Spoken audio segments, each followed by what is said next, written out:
Amados irmãos, é uma grande alegria para nós estarmos nesta comunhão, não só os que estão presentes, mas também nas outras cidades, os grupos, famílias, irmãos que estão recebendo esta palavra e este mesmo Espírito. Que o Senhor nos conceda muitas oportunidades de convivência em torno dos seus ensinamentos. Amém. Nós gostaríamos de examinar com a igreja a primeira carta do apóstolo Pedro, um dos grandes pilares do cristianismo. Primeira carta do apóstolo Pedro, capítulo 2.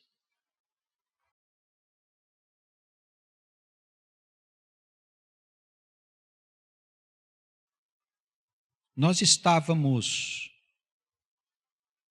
ouvindo a pregação e palavra do nosso pastor que nos antecedeu, e vimos o quanto o Senhor, Ele traz uma novidade de vida para nós, uma novidade nem sempre bem compreendida. Porque ao dizer que nós precisamos, para herdar o reino, nos conduzir como crianças, o Senhor apresenta um contraste em relação àquilo que o mundo nos ensina. E ao examinarmos os textos evangélicos, nós percebemos que quase toda a doutrina ensinada por Jesus e pelos apóstolos apresenta este contraste. Isso quer dizer o quê? Que esta doutrina ensina coisas que entram em conflito com a nossa vida, com a nossa natureza carnal, temporal, com os nossos costumes, com as coisas que nos ensinaram os nossos pais, com aquilo que nós aprendemos na escola e na sociedade da qual nós fazemos parte.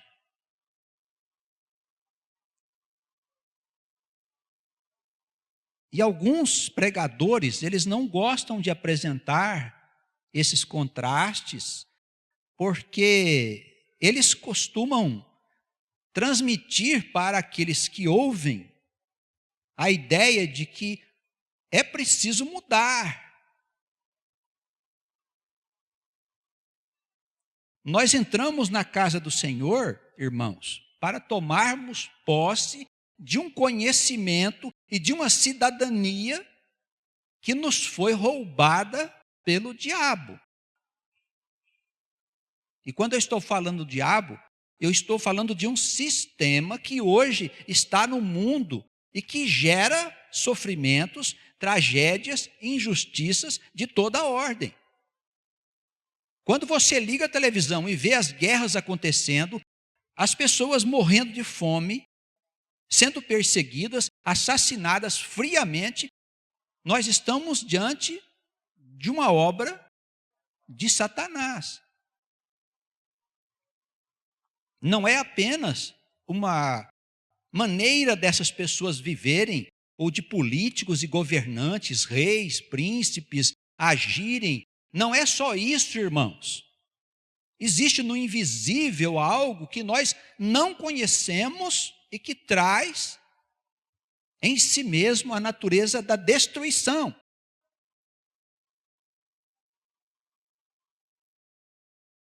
É natural que nós não conhecemos, nós somos ainda crianças no entendimento das coisas espirituais.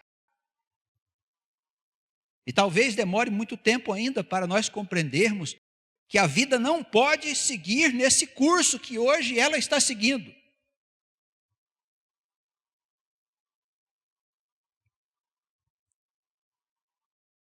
precisamos prestar atenção. Nós não vamos mudar o mundo. Ele sozinho vai mudar pelas consequências da semente que foi plantada, que é de má qualidade. Jesus dizia, não se pode colher uva de espinheiros. Você planta espinheiro, você vai colher espinho, meu irmão. Aplica-se à vida do mundo, que é uma coletividade, e a nossa própria vida, que somos uma individualidade. Isso é uma lei da criação. Não é uma lei religiosa. É preciso começar a tirar um pouco de dentro de nós esses conceitos religiosos que nós vemos por aí na televisão, o nome de igreja e tal. É preciso deixar isso de lado. Temos que tomar posse do conhecimento da verdade de Deus, que está expressa nas Sagradas Escrituras. Porque eu sei que se eu fizer uma coisa contrária à vontade de Deus, aquilo vai voltar-se contra mim. Em forma de doença, em forma de infortúnios, em forma de insucesso nas coisas que eu vou fazer, tudo dá errado na minha vida. Porque eu estou fazendo uma coisa que está sendo contra a ordem do Criador, irmãos. Nós existimos, isso precisa ficar claro. Nós não existimos apenas para atender os desejos da nossa carne. Nós não somos seres carnais, nós somos seres espirituais. Jesus, ele teve um sério problema com os judeus quando ele disse que era filho do Altíssimo. Eles disseram, não, você está querendo se fazer Deus, falando que é filho dele. O Senhor respondeu para eles, mas as Escrituras dizem, vós sois deuses. E a Escritura não pode ser mudada. Nós não estamos vivendo aqui jogados à toa, como se nossa vida fosse um acaso. Não, Deus quer nos governar, como Ele governa os astros nos céus, como Ele governa a natureza, as chuvas, os ventos, os mares e todas as coisas. Ele quer também nos governar como um bom pastor. Mas o mundo não sabe disso, pastor? Não, o mundo não sabe. Não sabe. Por isso está havendo a destruição da sociedade. Porque os homens fazem de acordo com o Deus que está no coração deles, porque eles são religiosos. Eles vão nas igrejas, eles oram, só que eles não conhecem a palavra de Deus. Eles escutam os pastores fazer cantorias dentro da igreja, os pastores gritar, receber espíritos, todas essas coisas eles assistem, mas eles não conhecem a verdade expressa na palavra de Deus, porque nunca leram a palavra de Deus. E se o fazem, procuram apenas aquilo que interessa à sua carne. Vai lá na história antiga para poder pegar fatos e passagens e dizer, olha, está escrito na Bíblia. Mas não conhece a verdade. Que não é propriedade de igreja nenhuma, de nenhum pastor, não é propriedade de ninguém, é propriedade do próprio Criador. Jesus Cristo é o mensageiro que veio trazer a nós a revelação da verdade pelo Espírito Santo. Quem permitir que o Espírito Santo transforme a sua vida será profundamente transformada. Agora, se você quiser guiar a sua vida pelo que você acha, bom, aí, meu amigo, você e 99% do mundo está indo no mesmo caminho. Eles acham que sabem o que estão fazendo. Como diz o Salmo 2, o Senhor lá no céu acha graça do homem tentar guiar-se por si mesmo. É um desastre, é como andar no escuro e tem um abismo ali na frente, o sujeito não sabe. É isso que está acontecendo, o mundo caminha no escuro, o buraco está bem ali. Nada a fazer. Mas nós podemos fazer mudanças em nós mesmos, deixando de ouvir essas canções do mundo, essas cantigas do mundo.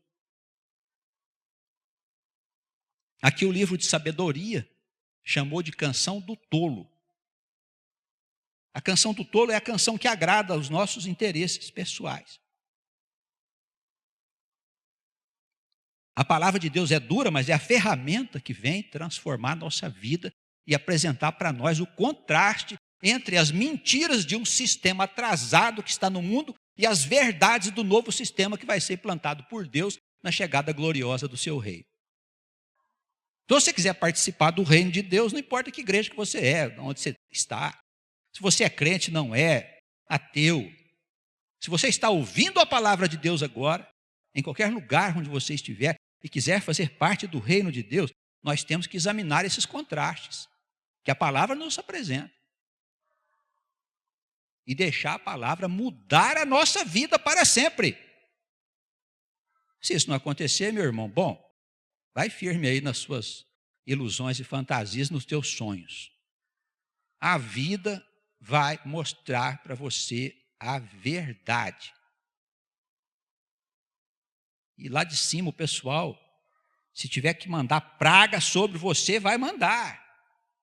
Não pensa você que ficar doente, viver tragédia.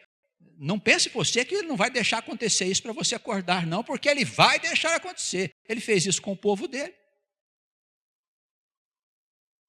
Pega a sua escritura, olha a história do povo de Deus, desde Abraão para cá. Ele castigou o seu povo muitas vezes, de todas as formas, para que o povo pudesse dizer que bem-aventurado, abençoado é aquele que vem em nome do Senhor. Não é tempo da gente resistir a Deus, não é tempo de resistência ao Senhor, não é tempo.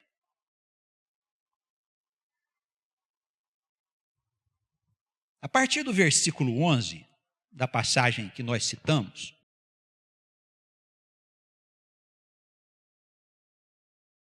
o apóstolo inicia dizendo o seguinte, ele vinha neste capítulo aqui, demonstrando que nós, na verdade, precisamos assumir a nossa condição de filhos do Altíssimo, de uma vez por todas.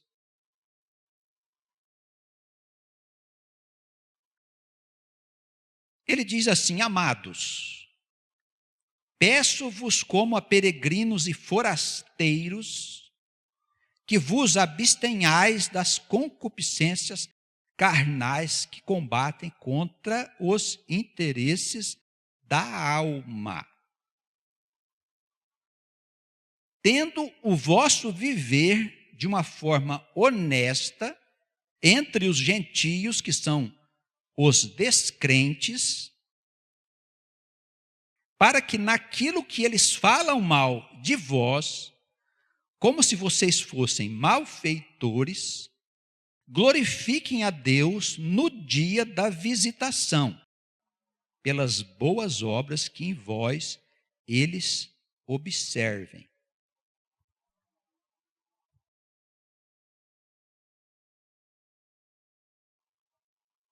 Ele diz que nós somos peregrinos. Sabe o que é peregrino? Alguém que está de passagem. Eu tenho falado aos irmãos que existe um rebanho e um povo que está sendo pastoreado pelo pastor maior. Nem todos são ovelhas. Mas existe um povo que é diferente, porque deseja viver num mundo de paz, onde as pessoas não passem necessidades e sofram todo tipo de tragédia, como nós vemos no nosso mundo nesses dias. São ovelhas diferentes, são pessoas de uma outra natureza, não têm a sua natureza carnal. São pessoas que se sentem mal em explorar seu irmão, em mentir, em fazer aquilo que não é a vontade de Deus. Irmãos, ele diz que nós somos peregrinos, estamos de passagem pelo mundo, irmãos. Nós somos como forasteiros. O que quer dizer isso? Nós somos pessoas estranhas no meio de um mundo que está ficando louco.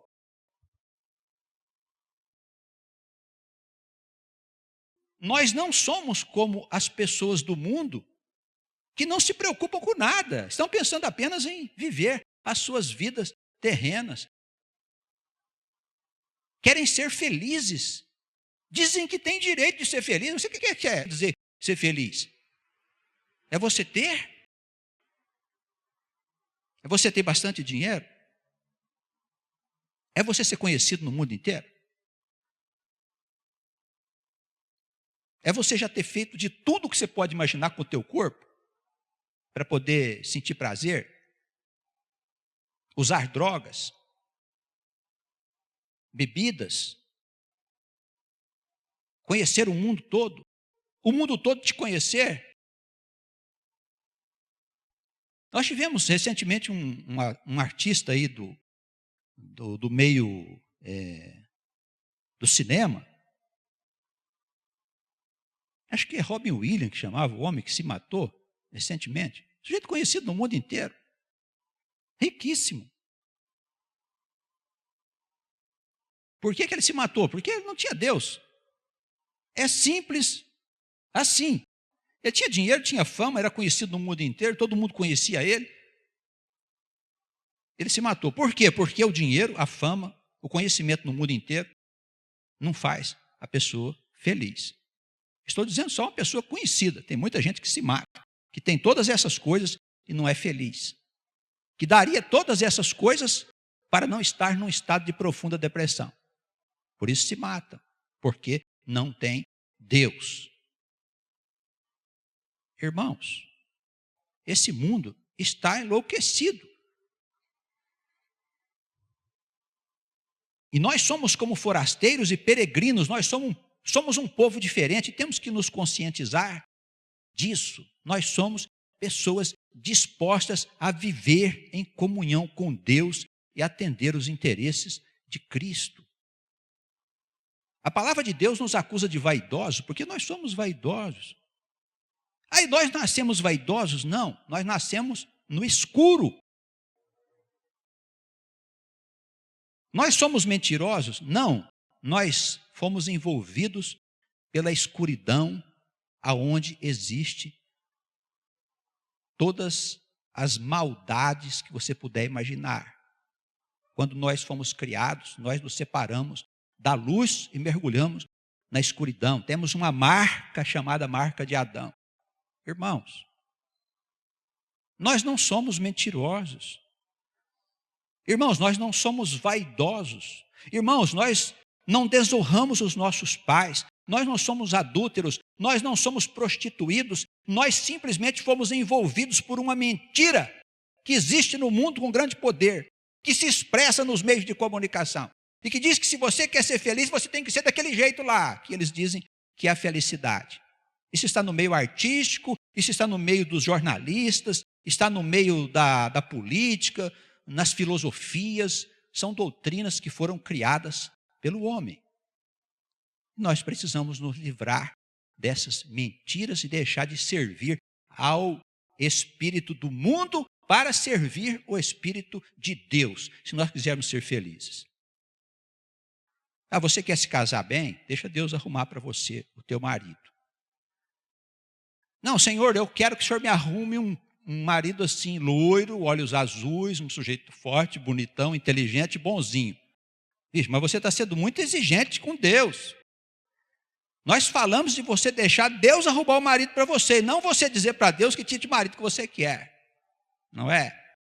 O moço precisa casar, quer arrumar uma moça para poder constituir uma família e tal. Aí vai conversar com o Senhor. Senhor, queria que o Senhor me arrumasse uma loira, uma morena, corpo escultural, inteligente, boazinha e tal. Bom, começa que a mulher boazinha não vai encontrar tão cedo, mas enfim. Não é, irmãos?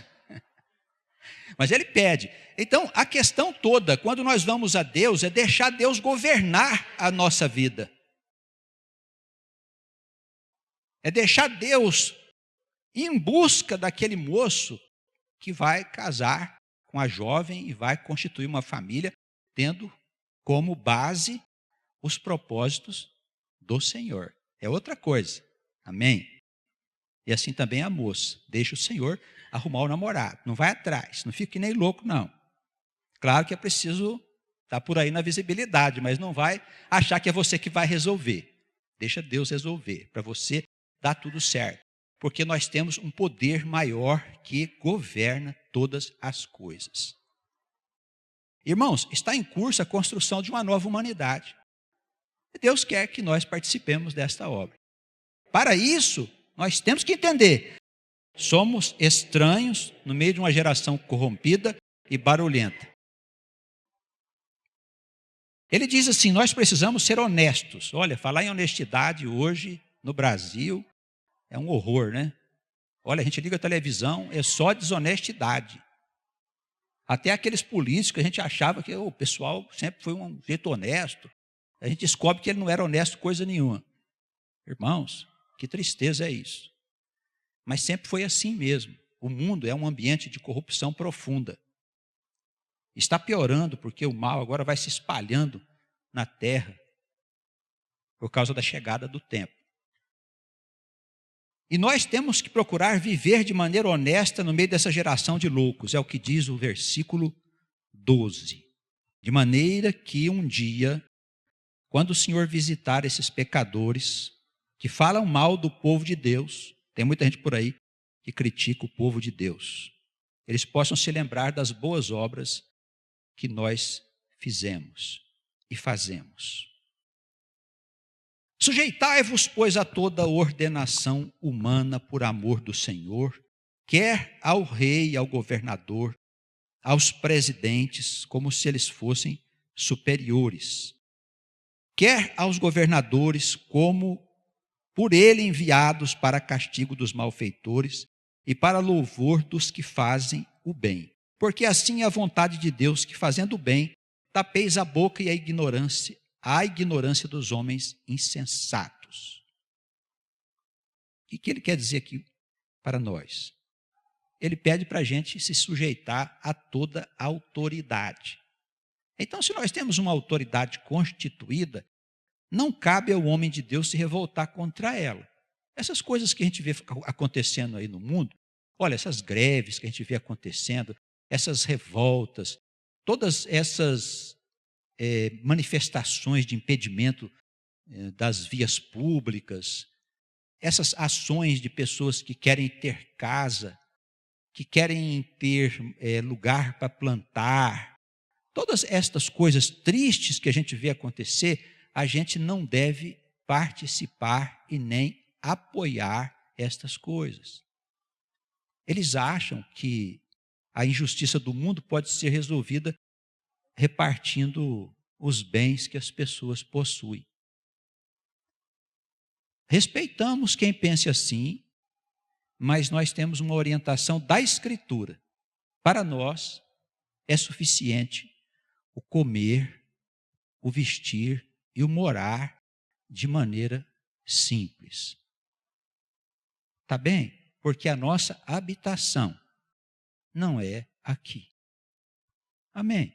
É isso que ele está falando. Olha, sujeite-se às autoridades constituídas por Deus. Tem presidente aqui no país? Deus que colocou ele lá. Ah, o presidente é ladrão? Não é problema nosso. Tá bem? Ah, tem o prefeito aqui na cidade para cuidar da cidade? Tem. Ele é o nosso prefeito. Tem as leis que nós temos que seguir e andar na ordenança do Senhor. Foi Deus que pôs o prefeito lá. Ele não foi eleito pela vontade dos homens, mas Deus deu a ele a autoridade. Se ele faz o serviço dele, se ele deixa a cidade cheia de buracos, se ele não faz o serviço direito, não é problema nosso. Não cabe a nós revoltarmos-nos contra qualquer autoridade. É o que o apóstolo Pedro nos ensina. Nós temos um juiz que cuida de todas as injustiças. Não precisa se preocupar com a justiça que ele vai fazer no dia da visitação. Sabe qual é o dia da visitação? É o dia que o Espírito do Senhor virá para tomar juízo de todos os viventes. Versículo 16. Vamos seguir, já estamos nos aproximando aqui da conclusão. O apóstolo nos fala de uma liberdade que o Senhor nos dá, porque somos livres em Cristo. Mas ele alerta para a gente não usar a liberdade para cobrir a nossa malícia. Na igreja, todos os irmãos são livres por causa de Jesus. Mas o apóstolo diz, olha, toma cuidado com a sua liberdade, para que você não faça coisas que envergonhem ao Senhor. Então, cada um de nós precisa saber governar a nossa própria liberdade. Isso no mundo frequentemente acaba em transgressões. Quando alguém confia em alguém e aquela pessoa não é de Deus, e ela não tem temor a Deus, e acaba fazendo coisas que vai trazer sofrimento. A liberdade só existe quando nós consideramos o Senhor. Honrai a todos, amai a fraternidade, temei a Deus, honrai os governos. Vós, servos, sujeitai-vos com todo o temor aos senhores, não somente aos senhores bons e humanos, mas também aos maus. Olha só, irmãos, o reformador protestante Martim Lutero, ele dizia assim, que nós precisamos sofrer injustiças de vez em quando. Isso é bonito aos olhos de Deus. E ele deve ter lido isso aqui.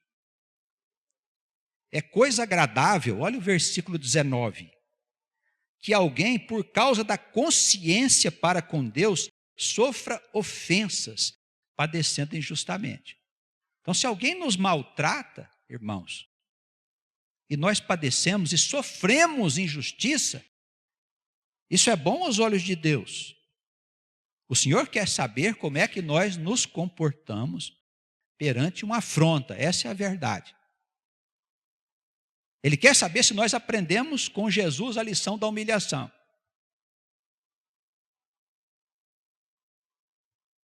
Eu pergunto aos irmãos, a gente não se ofende por qualquer bobagem? Não é mesmo? Olha, a nossa vaidade é tal, que qualquer coisa que um irmão fala atravessado para a gente, logo a gente já fica ofendido. Preste atenção no seu comportamento, na sua conduta, vê se não é assim. Deus quer que nós sejamos humilhados para saber como é que nós nos comportamos perante a ofensa. Por quê? Porque Jesus foi humilhado e não reagiu. É isso que o apóstolo diz aqui. Vamos concluir. Que glória será essa se você, cometendo pecado, sois esbofeteados e sofreis? Mas se fazendo o bem, sois afligidos e sofreis, isso é agradável a Deus. Às vezes você é um sujeito que vive fazendo coisa errada. Que glória há em você levar uns tabefes, não é? Mas se você é uma pessoa do bem, é dessa geração peregrina, dessa geração forasteira no meio desse mundo pecador, e você é esbofeteado, e você engole atravessado e fica firme na sua fé, confiando em Deus que é justo juiz, o Senhor fica contente com isso. Porque naquela humilhação está a imagem de Cristo, irmãos. Porque, versículo 21, vamos concluir. Para isto sois chamados, pois também Cristo padeceu por nós, deixando-nos o exemplo para que sigais as suas pisaduras, o qual não cometeu pecado, nem na sua boca se achou engano, o qual, quando o injuriavam, ele não injuriava. Quando padecia, ele não ameaçava, mas entregava-se àquele que julga justamente, que é Deus, levando ele mesmo em seu corpo os nossos pecados sobre a cruz, para que, mortos para o pecado, nós pudéssemos viver para a justiça. E pelas suas feridas, ele diz que nós fomos sarados. Amém? Quando eles afrontavam, ele não respondia.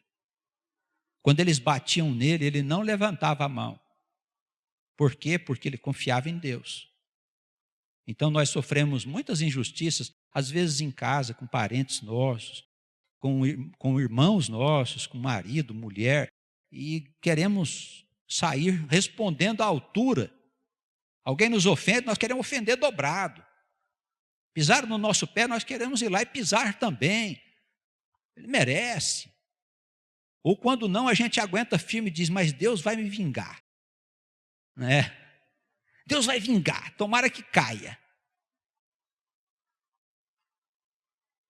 Eu conheci uma jovem que ela dizia que tinha uma proteção de Deus. Ela dizia, quando alguém me faz um mal, eu digo assim, tomara que caia. A pessoa sai, logo tropeça e puf, cai no chão. Eu falei para ela, você deve ter mesmo uma proteção e tanto, viu? Deus deve perder tempo e passar a rasteira do coitado. Isso é coisa do diabo, menina. Não podemos querer vingança, irmãos. Deus é o justo juiz, Ele cuida de tudo. Vamos esquecer as ofensas. Quando Ele estava na cruz, Ele pediu que o Senhor perdoasse aqueles que estavam fazendo todo o mal a Ele. Por quê? Porque eles não sabiam o que estavam fazendo. Nós temos que ter uma postura superior na vida. Nós não podemos nos rebaixar ao nível das pessoas que estão dominadas pelos instintos, vivendo como animais ou pior do que os animais. Nós somos uma geração diferente. Encerrando, ele diz no versículo 25, esse capítulo é lindo. Olha aqui, em casa dá uma olhadinha em todo o capítulo, é lindo. Ele chama a gente aqui de geração abençoada, eleita, sacerdócio real, nação santa, povo adquirido. Todas essas coisas ele nos fala nesse capítulo. Ele encerra aqui no 25 dizendo assim, éreis ovelhas que estavam desgarradas. A gente andava perdido nesse mundo, gente, dando cabeçada para todo lado, sem saber o sentido da vida. Eu falo por mim mesmo, até os 28 anos de idade eu andei perdido. Perdido. Enquanto não encontrei Jesus. Porque eu não sabia o sentido da vida. Eu tinha um medo de morrer, porque eu não sabia o que era a morte. É o medo que todas as pessoas têm. Mas tendo conhecido Jesus, Ele se revelou na sua glória para mostrar a verdade da vida, para nos ajudar a ter consciência de quem nós somos. Nós não somos carnais, nós somos espirituais. Nós vivíamos como ovelhas perdidas, Ele nos encontrou. Ele diz, éreis como ovelhas desgarradas, mas agora tendes voltado para o vosso pastor, o bispo das vossas almas. Amém? Irmãos, olha, o pastor é aquele que cuida das ovelhas. O pastor é aquele que a ovelhinha está perdida ali, indo para o lugar, para o lado do abismo, ele vai lá com o seu cajado e dá uma cajadadazinha nela, né? Tuf. Aí ela, e tal. Então, quando você receber uma cajadadazinha, você aguenta firme aí, meu filho. Tuf, né? Não fica aí, ai, Senhor, que desespero. Não, o Senhor está te pondo no caminho. Para cá. Aí você vem, enquadra. Como é que é essa cajadadazinha? Às vezes é uma doença, uma tragédia, uma confusão. Perdeu o dinheiro, perdeu o que tinha. Estava bem, amanhã amanheci doente e tal. É o Senhor com o cajado. Vai para cá, meu filho, vai cair no abismo. Esse é pastor. O apóstolo Pedro, ele não diz que Jesus é só pastor. Ele diz uma outra coisa, é bispo. Sabe o que é bispo? Administrador. É quem administra a nossa vida. Além de ele ser nosso pastor, ele cuida de nós, irmãos, de todas as coisas da nossa vida. Nós precisamos deixar Jesus cuidar, deixar Jesus pastorear. Nós não podemos mais querer e seguir pelo nosso próprio pensamento, irmãos. Como ovelhas que têm vida própria, que pode ir em qualquer lugar. Nós não estamos num jardim, irmãos. A terra é um lugar perigoso. Tem lobos espreitando em todos os lugares, querendo roubar a tua felicidade. Querendo roubar a tua saúde, querendo destruir a sua vida, porque o diabo veio para matar e destruir. Essa é a intenção deste sistema injusto e louco que está no mundo. Ele não visa a felicidade das pessoas.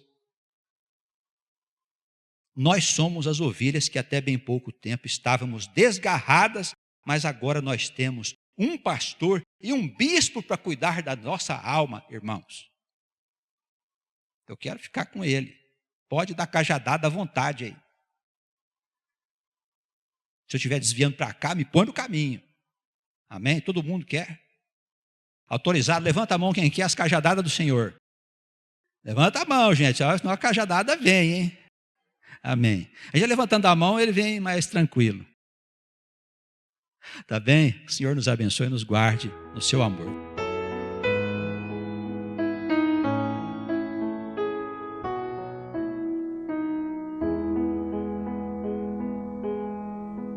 O Senhor é meu pastor, o meu guia e rei.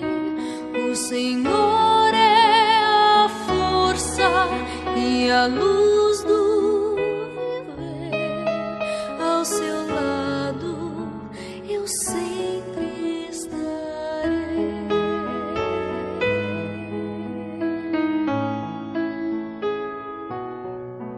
Os seus olhos vigiam, seu amor nos conduz.